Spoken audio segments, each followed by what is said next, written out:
கிறிஸ்துவின் சபையார் வழங்கும் கிறிஸ்துவின் வசனம் நிகழ்ச்சியை கேட்க உங்கள் யாவரையும் அன்புடன் அழைக்கிறோம்.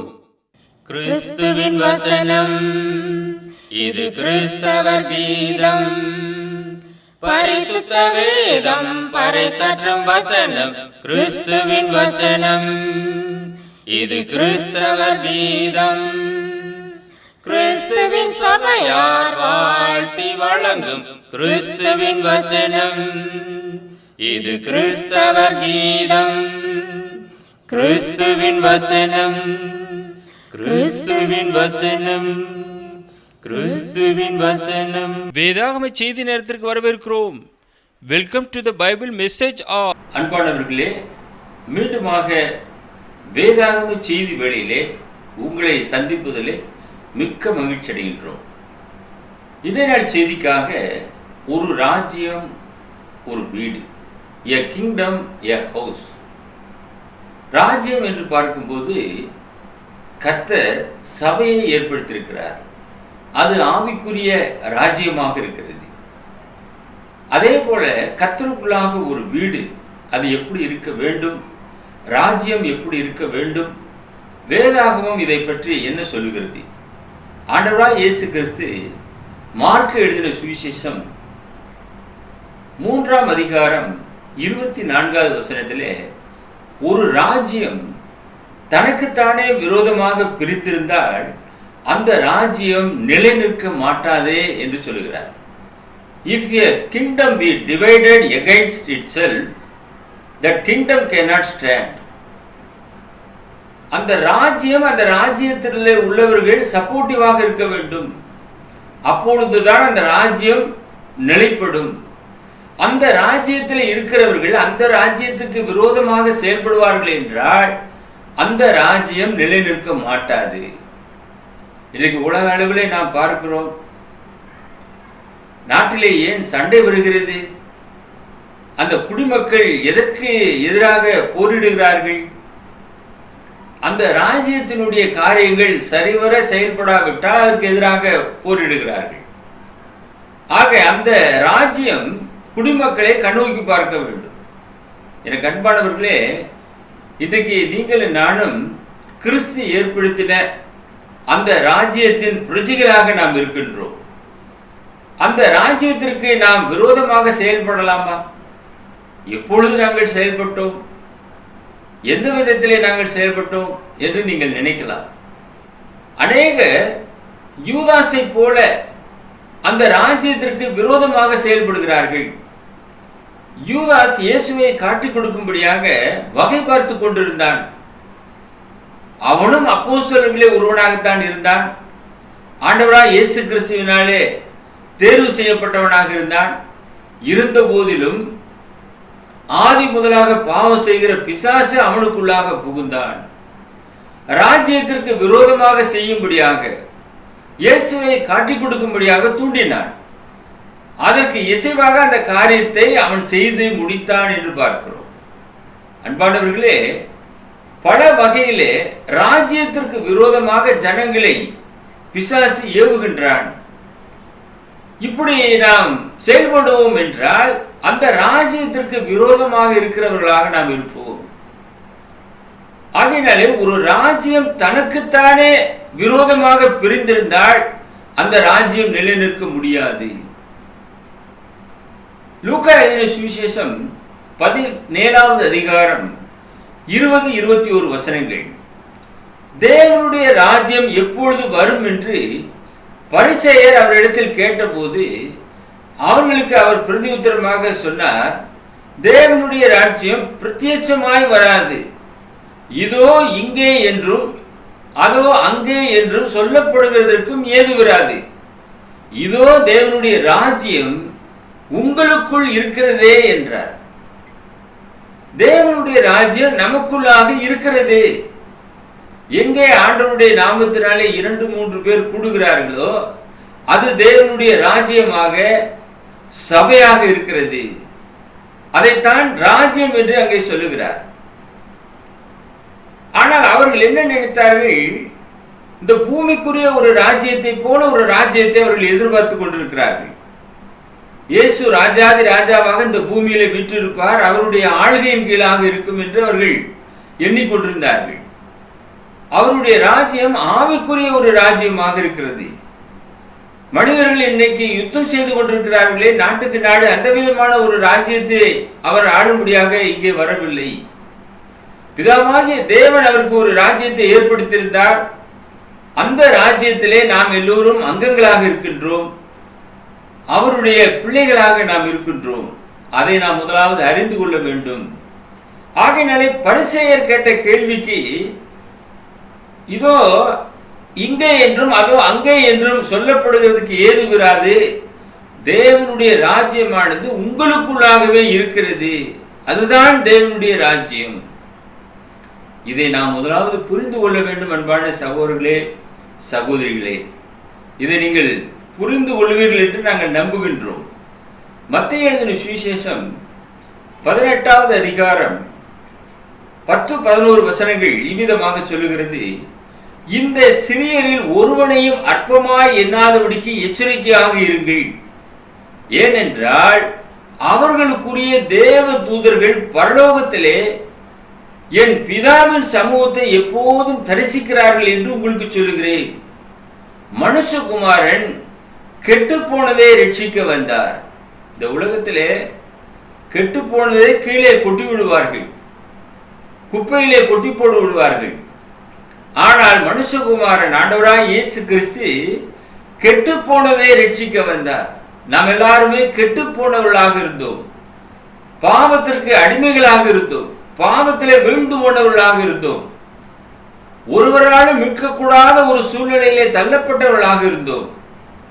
ஆனால் பிதாவாகிய தேவன் இரக்கம் செய்து தம்முடைய ஒரே பேரான குமாரா இயேசுவை இந்த உலகத்திற்கு அனுப்பி பாவத்திலிருந்து நம்மை மீட்டெடுத்தார். அவரை பாவத்திற்கு சிலுவையிலே ஒப்பு கொடுத்தார். அவருடைய கீழ்ப்படிதலினாலே நாம் மீட்கப்பட்டவர்களாக இருக்கின்றோம். இதை அறிவீர்களா அன்பானவர்களே? ஏன் இதை செய்தார்? இந்த சிறியரிலே ஒருவனாயிலும் கெட்டு போவது பிதாவினுடைய சித்தம் அல்ல. நாம் சில சமயத்திலே இவனெல்லாம் ஒரு ஆளா என்று நாம் மற்றவர்களை ஏளனமாக பார்க்கிறோம், பேசுகின்றோம். எனக்கு அன்பானவர்களே, ஒருவரை கூட நாம் அந்த விதமாக எடை போட கூடாது, மிகவும் அற்பமாக எண்ணக்கூடாது. ஏனென்றால் எல்லோருமே தேவனாலே சிருஷ்டிக்கப்பட்டவர்கள். அவர்கள் எந்த சூழ்நிலையிலே இருந்தாலும் சரி, ஏழையாக இருந்தாலும் சரி, அல்லது இந்த உலகத்திலே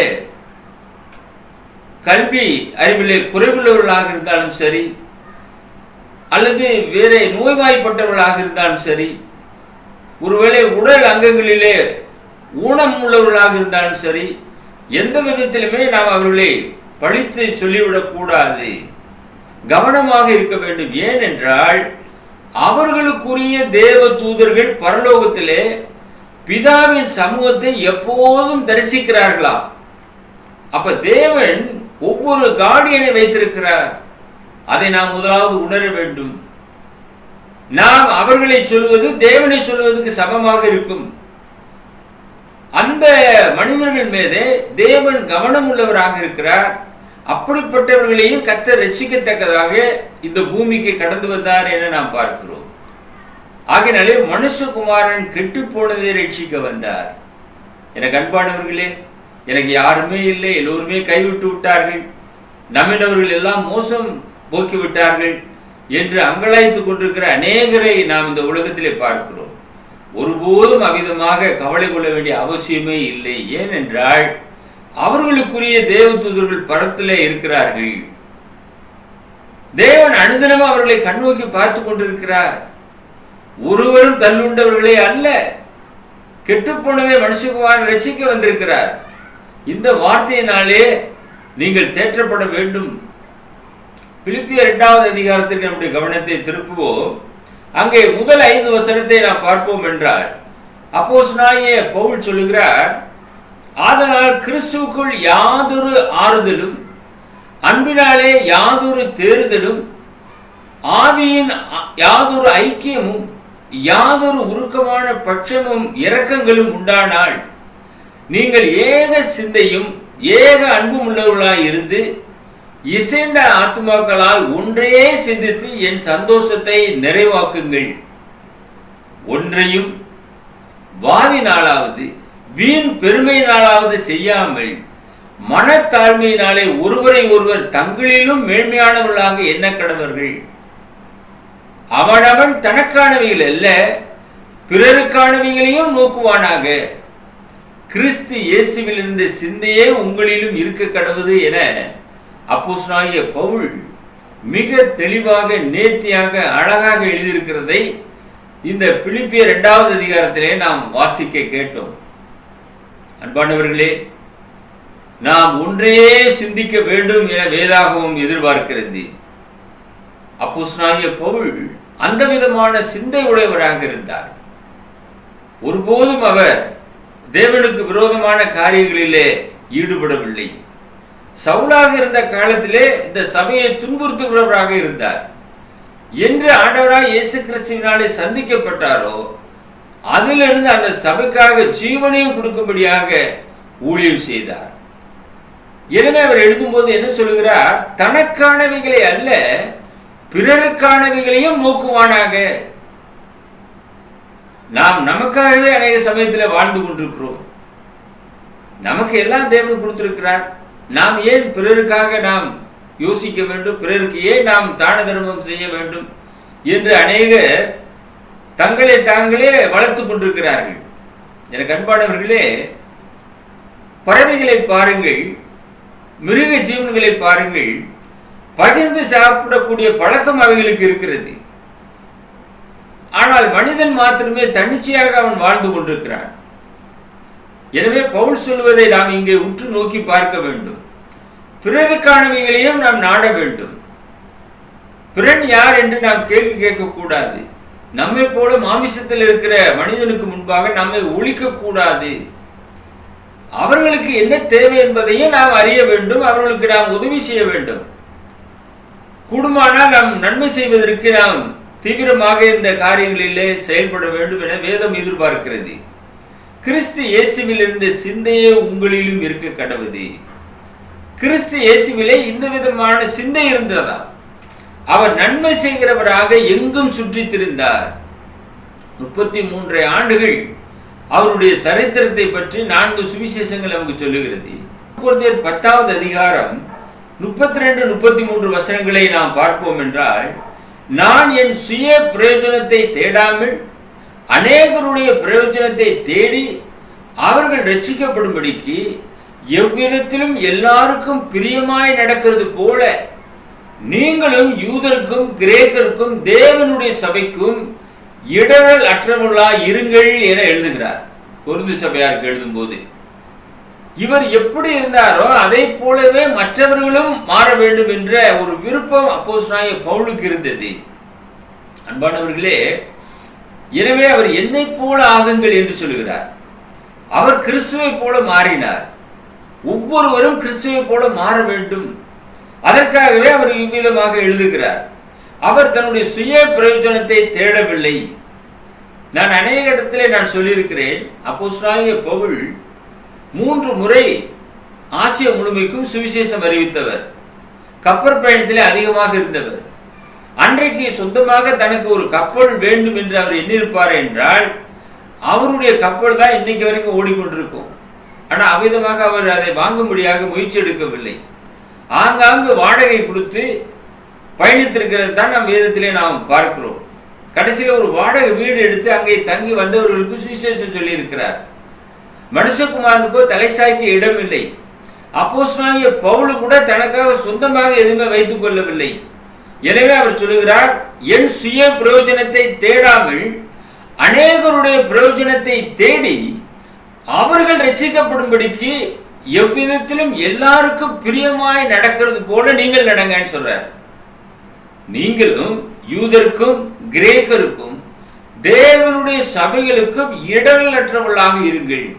இன்றைக்கு மனிதன் ஏதாவது ஒரு வகையிலே அவனுக்கு இடர் உண்டாக்க வேண்டும் என்றே வாழ்கிறான்.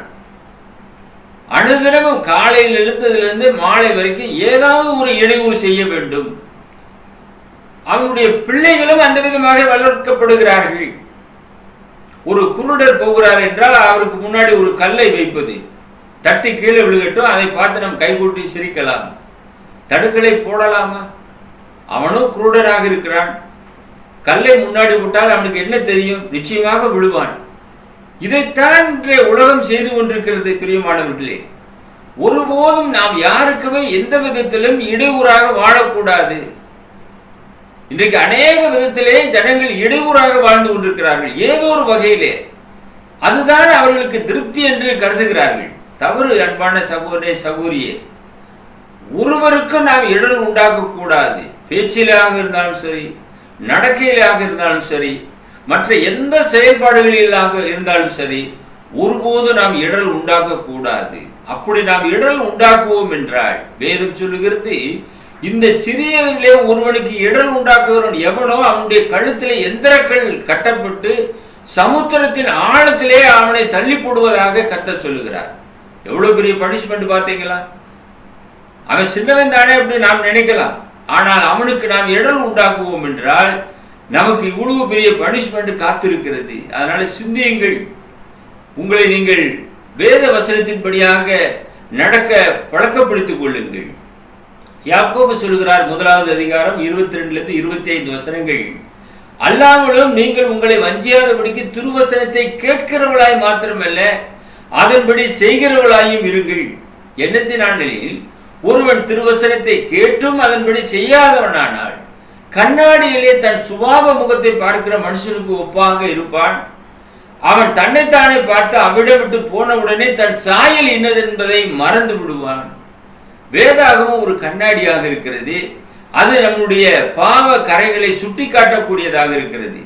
அந்த கண்ணாடியை பாருங்கள், அப்பொழுதுதான் உங்களுடைய சுய உருவம் வெளிப்படும். பிரியமானவர்களே, இன்றைக்கு அநேகர் தங்களை தாங்களே வஞ்சித்துக் கொண்டிருக்கிறார்கள். திருவசனத்தை கேட்கிறார்கள், சற்று நேரத்தில் அதை மறந்து விடுகிறார்கள்.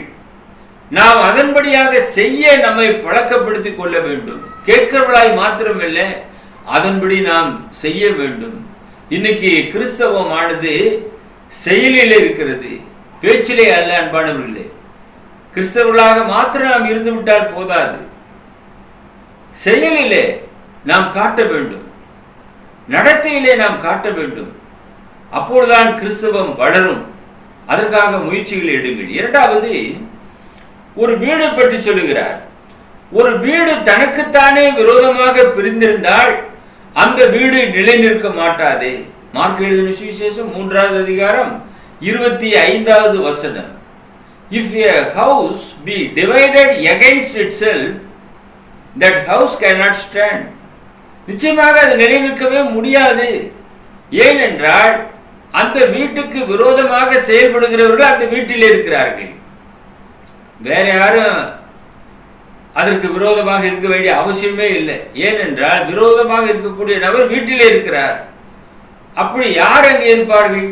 வீட்டிலே கணவன், மனைவி, பிள்ளைகள், பெற்றோர்கள், வேலைக்காரர்கள், இவர்கள் எல்லாம் சேர்ந்ததுதான் ஒரு குடும்பம். அந்த குடும்பத்தில் இருக்கிற ஒரு நபர் அந்த குடும்பத்திற்கு விரோதமாக செயல்படுவார் என்றால் அந்த குடும்பம் நிலை நிற்பது எப்படி? எனவே எபேசிய சபைக்கு எழுதும் போது பவுல் சொல்லுகிறார், 5வது அதிகாரம் 21வது வசனம், கணவன் மனைவி இருவர் இருக்கிறார்கள், அவர்கள் எப்படி இருக்க வேண்டுமா? தெய்வ பயத்தோட ஒருவருக்கொருவர் கீழ்ப்படிந்திருங்கள். Submitting yourselves one to another in the fear of God. ஒருவருக்கொருவர் தெய்வ பயம் வேண்டும். முதலாவது தேவன் பார்க்கிறார்.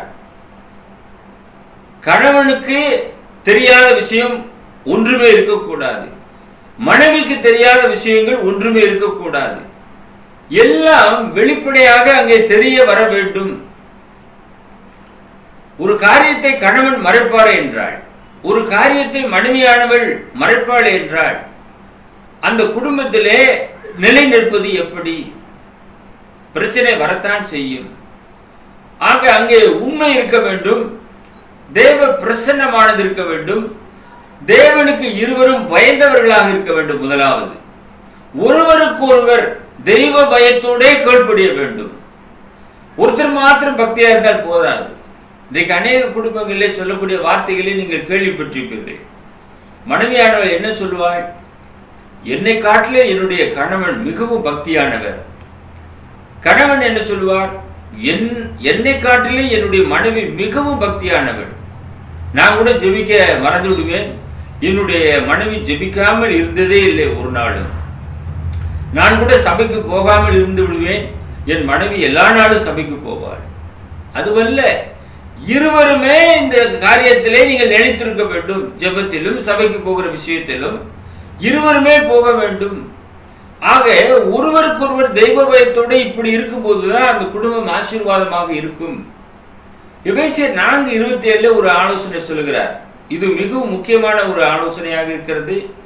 வேதத்திலே நீங்கள் குறித்து வைக்க வேண்டிய ஒரு இடமாக இருக்கிறது. என்ன பார்க்கிறோம்? பிசாசுக்கு இடம் கொடாமலும் இருங்கள். Don't give place to the devil. பிசாசுக்கு நாம் இடம் கொடுத்து விடவே கூடாது ஒருபோதும்.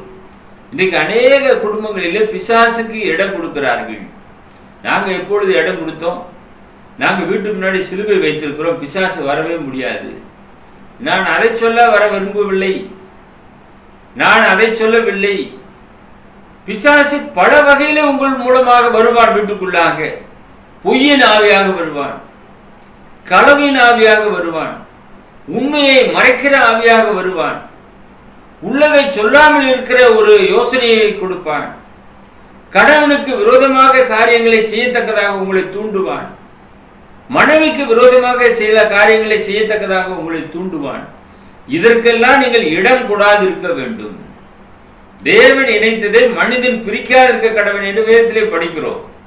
ஆக பிரிக்கக்கூடிய ஒரு ஆயுதமாக பிசாசு அங்கு உள்ளே வருவான். எனவே பிசாசுக்கு முதலாவது இடம் கொடாதிருங்கள். பிசாசுக்கு நீங்கள் இடம் கொடுப்பீர்கள் என்றால் ஏதாவது ஒரு வகையிலே அந்த வகையிலே அவன் உள்ளே வந்து விடுவான். யூதாசுக்குள்ளாக எப்படி வந்தான்? அவனுக்குள்ளாக பண ஆசை இருந்தது, அதன் வழியாக வந்தான். யூதாசுக்குள்ளாக அந்த ஆசை இல்லாமல் இருந்திருக்கும் என்றால் அவன் வருவதற்கு வழியே இல்லாமல் போயிருக்கும். அவங்க ஏதோ ஒரு வழியை அவன் தேடி திரிகிறான். எவனை விழுங்கலாமோ என்று கெச்சிக்கிற சிங்கத்தை போல வகை தேடி சுற்றி திரிகிறானா. அப்ப வழி கிடைக்கும் என்றால் உடனே சிங்கத்தை போல பாய்ந்து விடுவான். ஆகையினாலே பிசாசுக்கு இடம் கூடாதிருங்கள். கொலோசியர் 3வது அதிகாரம் முதல் 2 வசனங்களுக்கு நம்முடைய கவனத்தை திருப்புவோம். நீங்கள் கிறிஸ்துவுடனே கூட எழுந்ததுண்டானால் கிறிஸ்து தேவனுடைய வலது பாரசத்தில் வீற்றிருக்கும் இடத்தில் உள்ள மேலானவைகளை தேடுங்கள், பூமியிலே உள்ளவைகளை அல்ல, மேலானவைகளை நாடுங்கள். நாம் அவரோடு கூட எழ வேண்டும். பாவத்துக்கு செத்து நீதிக்கு பிழைத்தவர்களாக இருக்க வேண்டும். இயேசு கிறிஸ்து எப்படி உயிரோடு எழுப்பப்பட்டாரோ அதே போல ஞானஸ்நானத்திலே எழுப்பப்பட்ட நாம் பூமியிலே உள்ளவைகளை அல்ல, மேலானவைகளை நாடுங்கள். இயேசு கிறிஸ்து உயிர்த்து தேவனுடைய வலது பாரசத்திலே விற்றிருக்கிறார். அவரோடு கூட நாமும் விற்றிருப்போம் என்ற ஒரு நம்பிக்கையோடு கூட நாம் இருக்க வேண்டும். சதா பூமிக்குரிய காரியங்களையே சிந்தித்துக் கொண்டிருப்பீர்கள் என்றால் நீங்கள் ஒரு உண்மையான ஒரு கிறிஸ்தவர்களாக நிச்சயமாக இருக்கவே முடியாது. கொலோசியர் 3வது அதிகாரம் 18 22 வசனங்களுக்கு நாம் திரும்பும் போது கணவன், மனைவி, பிள்ளைகள், வேலைக்காரர்களை பற்றி அந்த வசனங்கள் என்ன சொல்லுகிறது? மனைவிகளே, கர்த்தர் கேட்கும்படி உங்கள் புருஷருக்கு கீழ்ப்படியுங்கள். புருஷர்களே, உங்கள் மனைவிகளில் அன்பு கூறுங்கள், அவர்கள் மேல் கசந்து கொள்ளாதிருங்கள். பிள்ளைகளே, உங்கள் பெற்றாருக்கு எல்லா காரியத்திலையும் கீழ்ப்படியுங்கள், இது கர்த்தருக்கு பிரியமானது. பிதாக்களே, உங்கள் பிள்ளைகள் திடனற்று போகாதபடி அவர்களுக்கு கோபம் ஊட்டாதிருங்கள். வேலைக்காரரே, சரீரத்தின்படி உங்கள் எஜமானங்களாய் இருக்கிறவர்களுக்கு எல்லா காரியத்திலும் கீழ்ப்படிந்து நீங்கள் மனுஷருக்கு பிரியமாய் இருக்க விரும்புகிறவர்களாக பார்வைக்கு ஊழியம் செய்யாமல் தேவனுக்கு பயப்படுகிறவர்களாக கபடமில்லாத இருதயத்தோடு ஊழியம் செய்யுங்கள். கணவன், மனைவி, பிள்ளைகள், பெற்றோர்கள், வேலைக்காரர்கள் எல்லாருக்கும் பொருத்தமான வசனம் இது. கொலோசியர் 3வது அதிகாரம் 18 முதல் 22 வசனங்கள் ஒரு குடும்பத்திலே எப்படி எப்படி இருக்க வேண்டும், கணவன் எப்படி இருக்க வேண்டும், மனைவி எப்படி இருக்க வேண்டும், பிள்ளைகள் எப்படி இருக்க வேண்டும், பெற்றோர்கள் எப்படி இருக்க வேண்டும், வேலைக்காரர்கள் எப்படி இருக்க வேண்டும். ஆக தேவனுக்கு பயப்படுகிறவர்களாக கபடமில்லாத இருதயத்தோட ஊழியம் செய்ய வேண்டுமா?